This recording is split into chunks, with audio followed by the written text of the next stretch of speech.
welcome back. We've been celebrating Black History Month with KHOU's Our Story, Our History campaign. Today we recognize the musical contributions of one of the all-time great bluesmen, Houston's own Sam Lightnin Hopkins. From his incredible guitar playing to his uncanny ability to connect with his audience, one thing is for sure, there will never be another Lightnin. 1, 2, 3, 4. On a radio station in Los Angeles.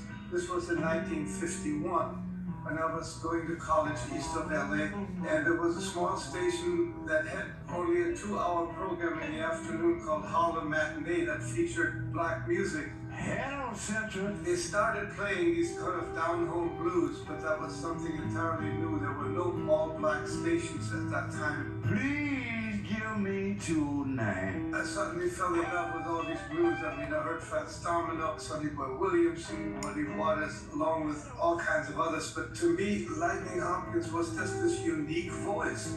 I just became a real fan of his music. Will you please give poor Lightnin tonight? And he was just backing himself on his guitar, which was just so perfectly fitting his voice.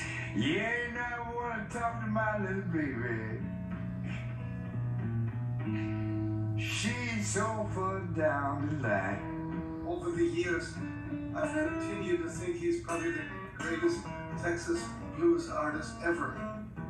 After I got out of the Army, I think it was in '56, I met Sam Charters, who was writing the first book on blues called The Country Blues. And I listened to some of the stuff he had, like Blind Lemon, and I played him my Lightnin Hopkins records, and he became very interested in it. And in 1959, I got a postcard from Sam Charters saying, "I found Lightnin Hopkins. He lives in Houston, Texas."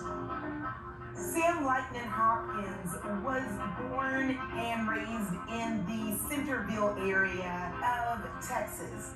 He grew up in a farming environment, doing field work when he was very young, especially since his father died when he was young.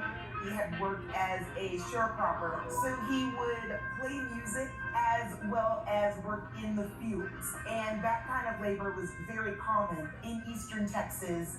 And a lot of Black East Texans would have done that same kind of work. So Centerville and that area was very important to how he developed as a blues musician. And the sounds of East Texas blues especially were very influential to him. Sam Hopkins first started going to the city of Houston as an itinerant musician.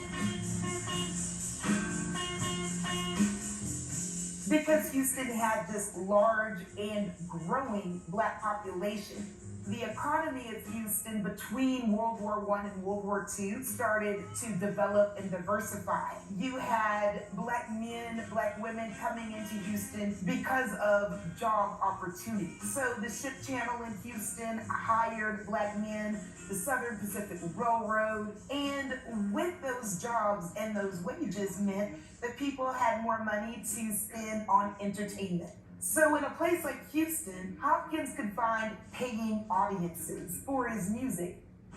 Later, Hopkins permanently moves to Houston, and he settles in 3rd Ward, along what used to be called Dowling Avenue.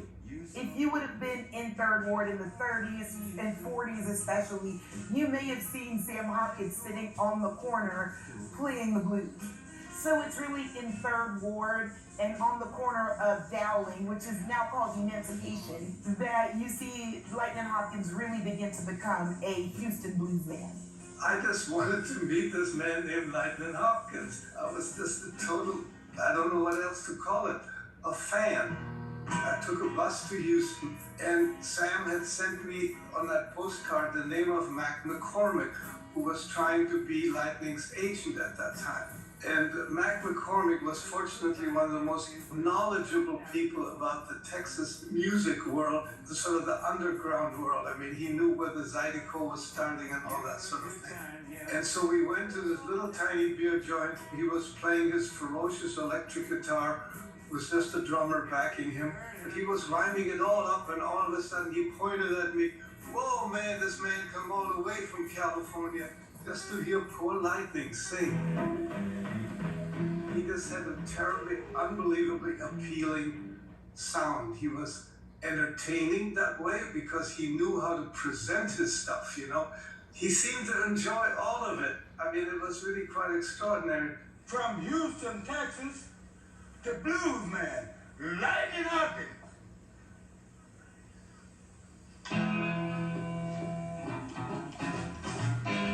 I opened a music club in Houston called the Old Quarter in 1965 with my partner, Dale Sofar. It became very popular, and it led to me meeting and playing with a lot of musicians, Townes Van Zandt and Lightnin Hopkins being the number one and number two people I played with in my whole life. It was an unbelievable time. It was right before Lightnin was really popular with the white audiences, but he still had a big black following. And Lightnin used to say, I don't really need to practice that much, and which is really true. I guess he was so damn good. We'd practice about 3 songs, and then we'd watch the Astros and drink for a beer. And somehow in that time period, he made a transition into larger, much larger venues, and it was great to be along for that beautiful musical ride. One of the things that set Lightnin apart from everyone was the fact that he was a storyteller. He talked to the audiences. Right now, I believe everything will be all right if we all get our minds together. We got to think about exactly what's about to happen. It's not exactly the blues right now, but it's a little something about "Come on, baby, and go home with me." It's not too bad. He was so good at it, and it always led up to the song. At Carnegie Hall, he was the only one who talked to the audiences. He wasn't fancy. He didn't need a lot of audio enhancements. He just picked up his guitar and put his amp on full volume and full treble and started playing. I met my grandfather, Lightnin Hopkins, for the first time when I was about 19 years old. He and my grandmother married in 28. My mom was 4 years old when he left Centerville. He just wasn't around a lot of people until he was actually performing.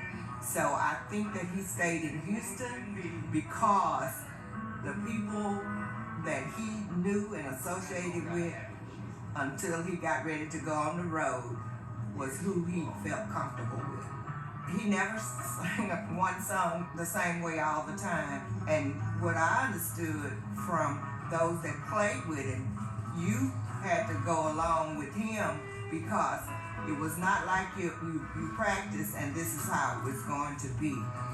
My relationship with him after we met became very close. It wasn't a week past that I didn't go see him when he was in town. Each Juneteenth, we went to Herman Park and saw him perform. He was good. I would be so proud.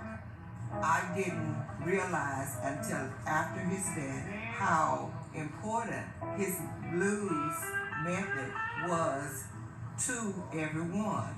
People that contacted me at the time of the Grammys gave me information about him and why he was receiving the Lifetime Achievement Award. I would like for people to remember him as the great artist that he was. And when I accepted it, I said, there is none other like him. He was unique. And there are people that can play the blues, but they can't play it like Lightnin. He was just this incredible genius who was born into a society at a time and a place which will never occur again. I'm glad I caught it, but I thought it would be around a while. But especially with African American music, it changes so quickly. This is vernacular music. That is the nature of it. You can't write it down. Just enjoy it, if you can, when it's happening and when you hear it. If you'd like to learn more about Lightnin Hopkins, log on to greatdayhouston.com for the links. When we come back, football's